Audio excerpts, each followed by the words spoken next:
one person who knows the truth of every scenario. I mean, you've heard the adage, there are three sides to every story. The one side story, and somewhere is the truth. But God alone knows the truth of every scenario. In this instance, a horrific story, a horrific account, the sorrow, the pain, the agony that these two ladies are feeling, it's not something that we could easily understand. And yet God alone knows the answer. For even after this woman's testimony, Solomon didn't know the full truth either. He said, listen, you say that your child is living, and you say that your child is living. And that brings us then to the solution that Solomon gives. It's interesting that Solomon just listened. He listened to the account by both of these women who spoke. I don't know if you kind of read the Bible with an imaginative eye like I do, but I kind of picture the scene that's here, this massive throne room, a throne sitting in the middle. Two harlots standing before Solomon, one bearing her soul because of the sorrow she feels, the other sorrowful because of the truth that is in her heart. Two women experiencing sorrow and agony and pain, but they were for a different reason. This is a trial by fire for Solomon. What is he supposed to do? You have two heartbroken women standing before you with a delicate issue, no witness, no understanding the truth. And in verse number 23, Solomon speaks for the first time. He says, the one saith, this is my son that liveth, and thy son is the dead. And the other saith, nay, but thy son is the dead, and my son is the living. In other words, Solomon's saying, listen, you say your son's alive and that her son is dead, but you're saying your son is alive and that one is dead. Do I have the story correct? And yes, that is the summation of it. And without hesitation, verse number 24, Solomon says, bring me a sword. I want you to hold on for just a moment.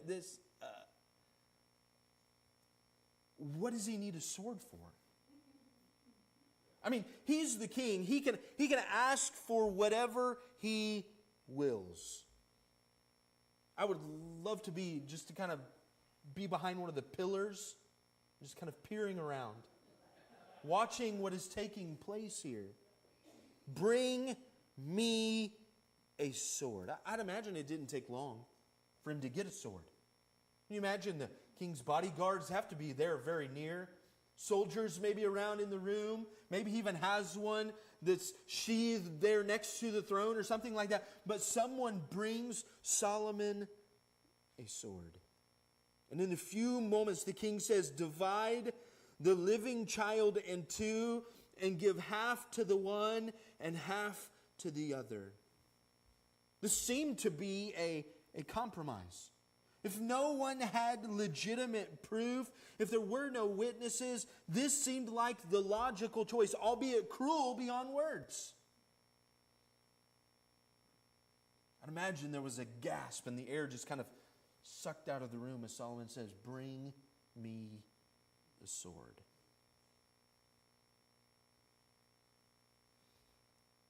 I don't know what's taking place around the throne.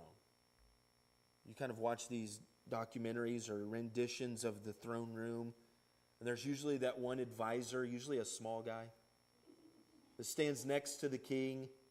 And maybe in this scenario, there's this guy that says, do you really want to do this?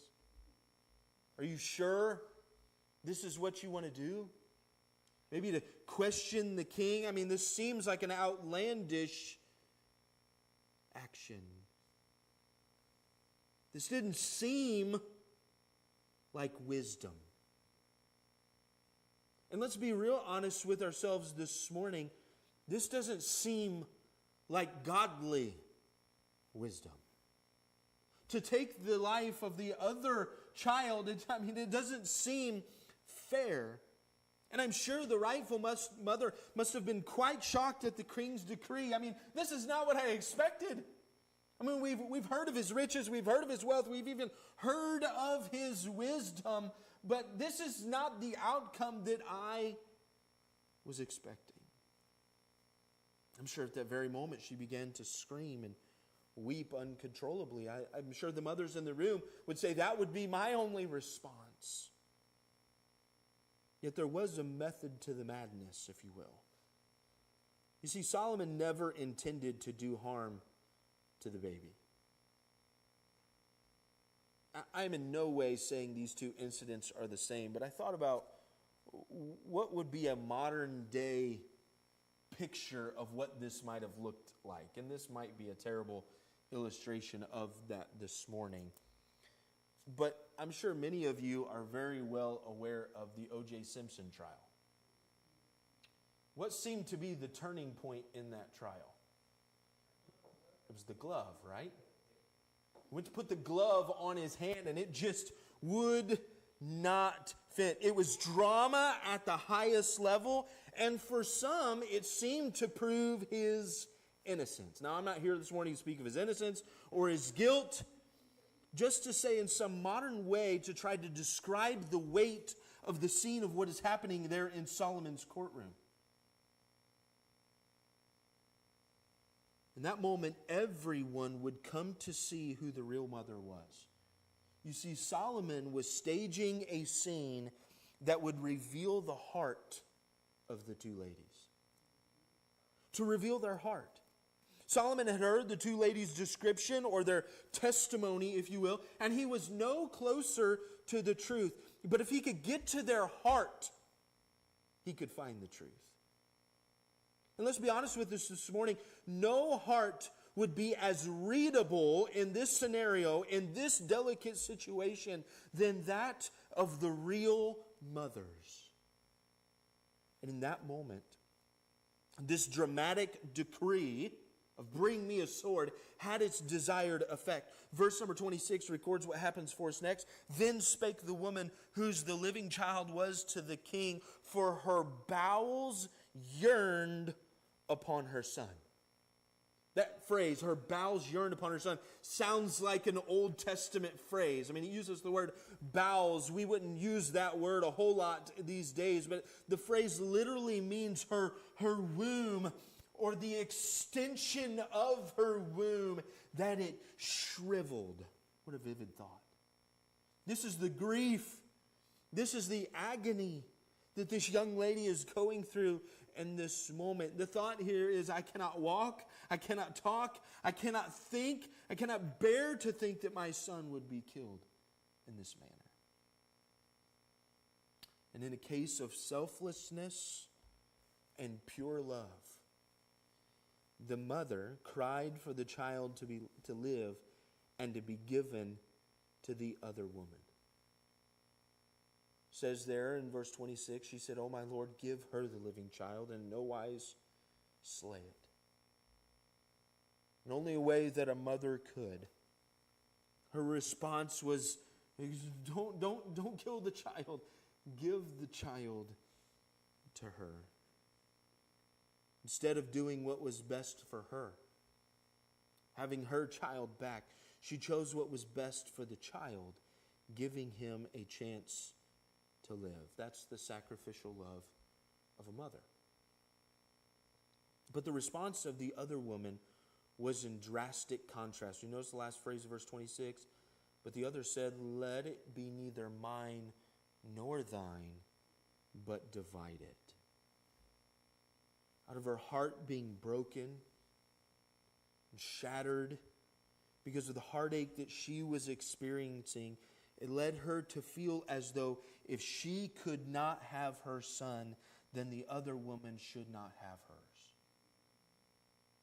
Friends, this isn't the crux of the lesson this morning, but can I just say this? Real hurt, real heartache, real pain lead people to say and do things that they would never do in any other circumstance.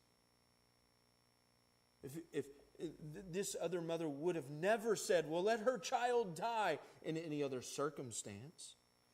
And can I just say, if you are in any situation in which someone is facing real hurt and facing real sorrow because of grief or maybe even unexpected circumstances, understand that the hurt that is inside them will come out, and sometimes it comes out in hurtful words to those that are close to them. Can I just encourage you? Don't take that personally. Take that to the Lord and ask Him for grace. Because in this moment, that is exactly what needed to happen.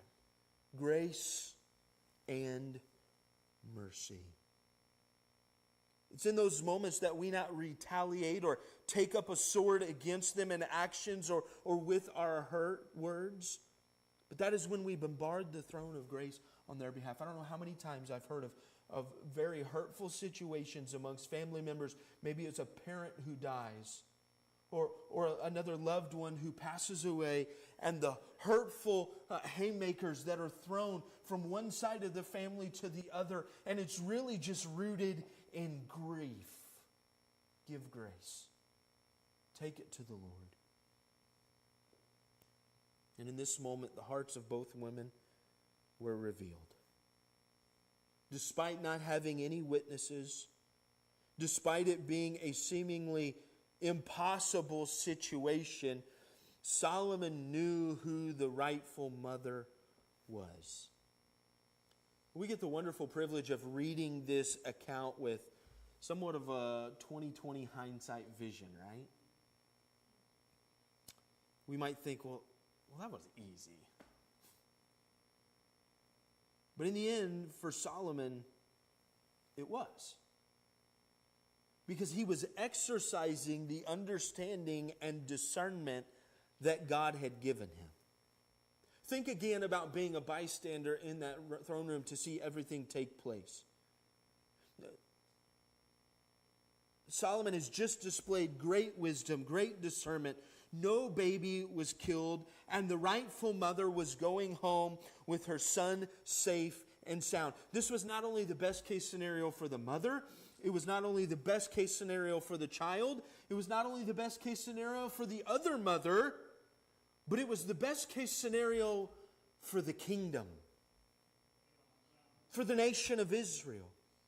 Because the people were truly in awe of the wisdom that their young king expressed. Look at verse number 28. And all Israel heard of the judgment which the king had judged, and they feared the king, for they saw that the wisdom of God was in him to do judgment. They saw the wisdom and the discerning spirit with which Solomon handled the issue. They thought, there was no way that I couldn't give an answer, but the king did. And in verse number 28, we are introduced to a couple of key words that really tell us the theme of this passage in its context. You find the word there used 3 times in verse number 28. Judgment or judged. Judgment or judged. The word judgment's used twice, and it means a judicial verdict. And then the word judged means a sentencing. And the people of Israel were amazed at the wisdom that Solomon possessed, but they noticed one important aspect that this brought. It brought justice. When we think about the nation of Israel, where they're at this point, they needed wise justice. And can I say, it doesn't matter if you're living in Solomon's day, if you're living in the time of the apostles, or if you're living in the time in which we live today, there is a need for wise justice. The verdict pronounced on these 2 women was a giant billboard for everyone in Israel to see and be convinced that the right man was on the throne.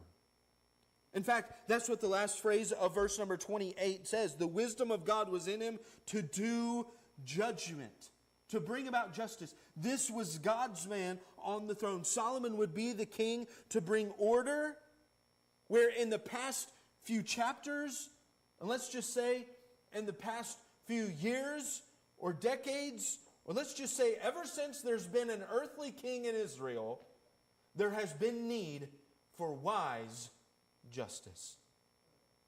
Listen, we don't have to go back and preach 2 Samuel again. We just studied that. We don't have to go back and preach the first couple of chapters of 1 Kings. We've just studied that. Everything that took place, whether it's Absalom rising up in rebellion against his dad, or it was Adonijah rising up in rebellion against his dad, everything pointed towards confusion and lawlessness. Everyone was doing what they sought to do on their own. I mean, Joab said, I don't care what the king said. I'm going to kill who I want to kill when I want to kill him. Adonijah said, I don't care what anybody has said. I will be king. Absalom said, I don't care if daddy's on the throne. I'm going to take the throne. You see, even amidst all of this confusion and lawlessness, God is bringing to the forefront what he told David would happen, that Solomon would be a man of peace. He's bringing justice to the forefront. And before David, Saul was the king in Israel.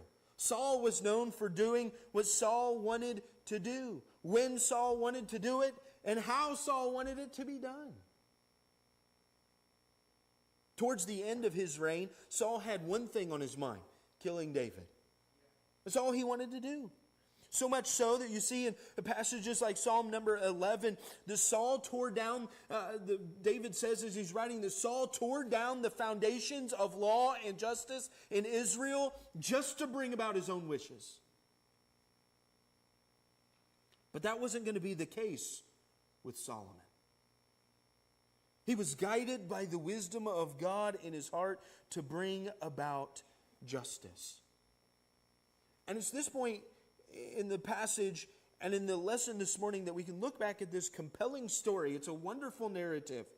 It's a dramatic story, and we say, wow, what a story, and wow, what wisdom that Solomon possesses. But the question we ought to be asking ourselves is, how do I get that wisdom? We saw that last week. But the passage then leads us to say, well, how do I live with that sort of wisdom? What does this mean for me? What does it have to do with me? Maybe we say, you know what? If there was one thing that we could use in our society, in our culture, in our world today, it's justice. A lot is made in our world today of social injustices and wrongs that go unpunished each and every day. And there certainly seems like there is a measure of that the wicked run the show. And those that with any ounce of fear for God sit on the sidelines and watch as the players go by. But I think that we all have that in common with Solomon and the other elders of Israel when they saw this delicate situation, saying, it's hard to know what the truth is. It's hard to know what we are supposed to do.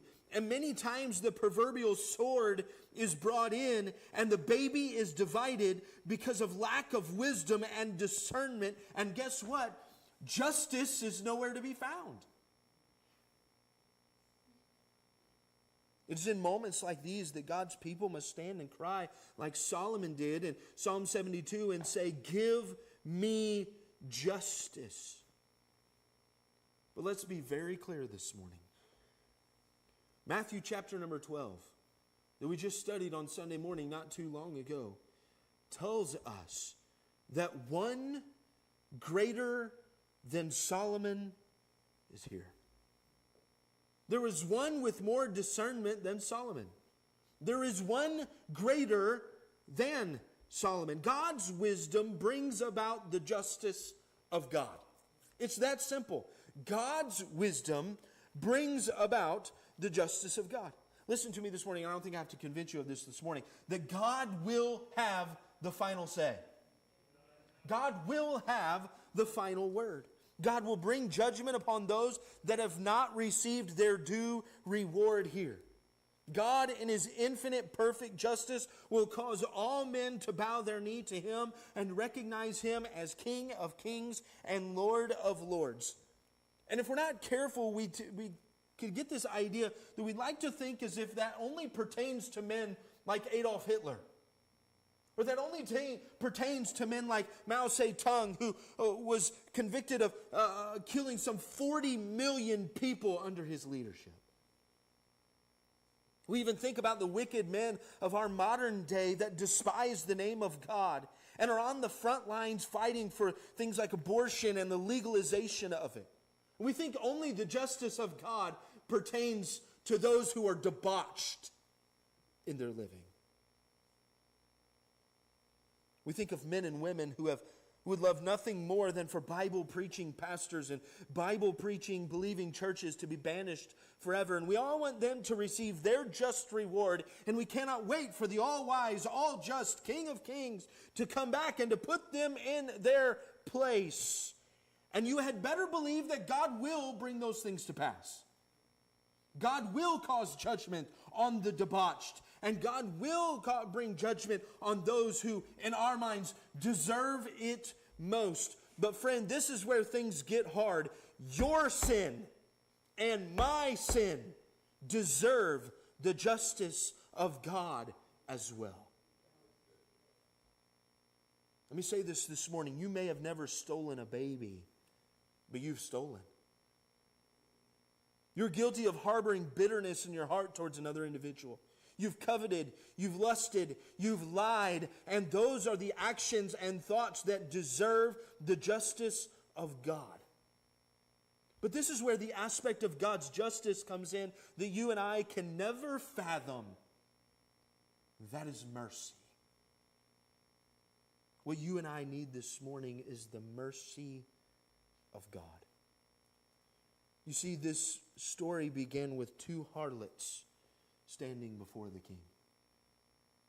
Two women who sold their bodies for pleasure. And the reality of this situation is if there was anybody deemed unworthy to stand before the king of Solomon, it was these two women. That's why I tried to bring it up at the point. I mean, how often did something like this take place? And how often would it be two women like this? They had clearly broken the commandment of the law of God. Yet amongst their life of sin and wickedness, the king Solomon exercised mercy to hear their issue.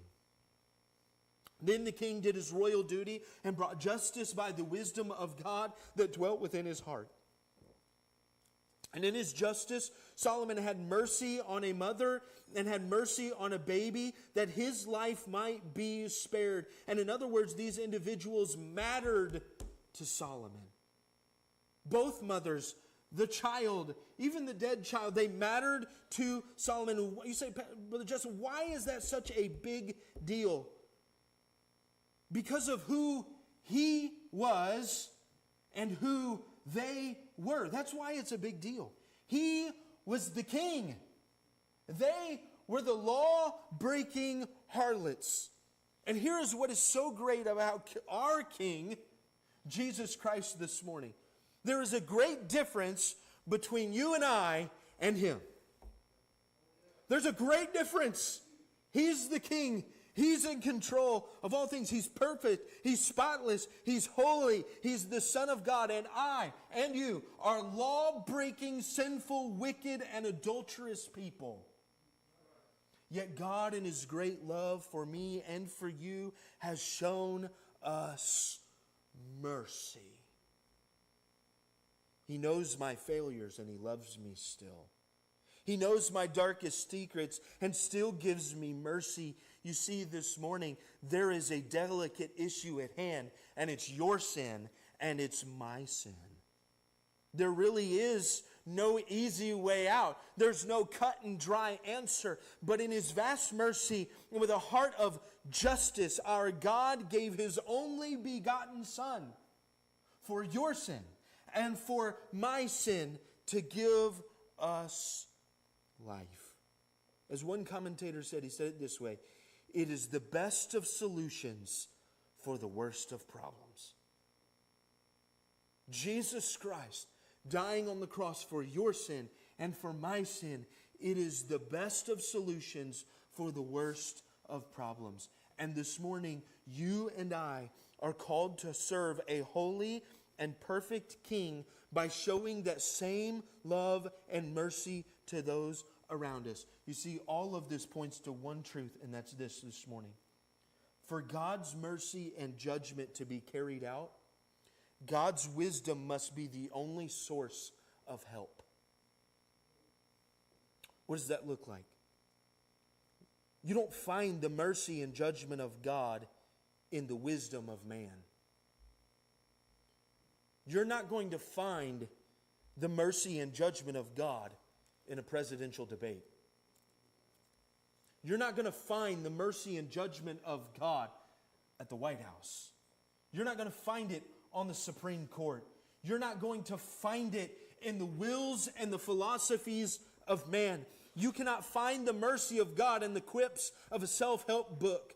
But when you fall on your face before a holy and perfect God, then you can find the wisdom of God in order to give mercy and to pass judgment. Because the reality is, each and every one of us need the mercy and the justice of God in our lives every day. It was a joke earlier, but in dealing with my children, I need God's wisdom to pass godly mercy and godly judgment.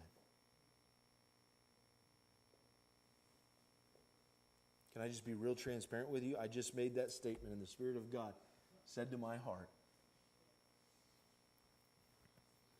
that often what I pass on as what I call mercy to my children is just laziness of parenting. I'll give you mercy. I'll give you grace. I know I told you not to do that, and you did it anyways. But instead of taking time to lovingly discipline and do the things that I know I ought to do, I pass it off as mercy. But it's really to fulfill my own selfishness, rather than being led by the Spirit of God and God's wisdom in saying, let me pass on what God would have me to do, being godly mercy or godly justice. There are times when we as parents, and that's just the specific application, I got 40 seconds. The specific application that God has given in this moment, okay? There are times, there are instances in parenting in which we lead our children to the mercy and the grace of God.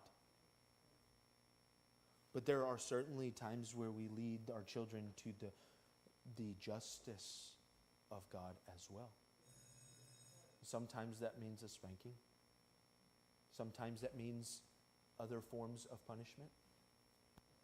Listen, you need the mercy of God. You need the justice of God. I need it too. And it doesn't come from outside sources. It comes from God and His Word. Solomon simply asked God, give me an understanding heart. So don't be surprised when you wake up in the morning and you say, God, give me an understanding heart, and you have a trial by fire and an opportunity to use it. To use the wisdom and the justice of God. Lord, we thank you for the truth of your word. Lord, I pray that you would continue to make specific application in our own hearts and lives this day and this week as we live for you. Lord, we need to be people of mercy and justice. And may we understand that that comes from you and you alone. Be with the preaching hour to come. Speak to our hearts once again. Well, thank you for it, and it's in your name we pray. Amen. Thank you for your attention. Church will begin in just a few moments.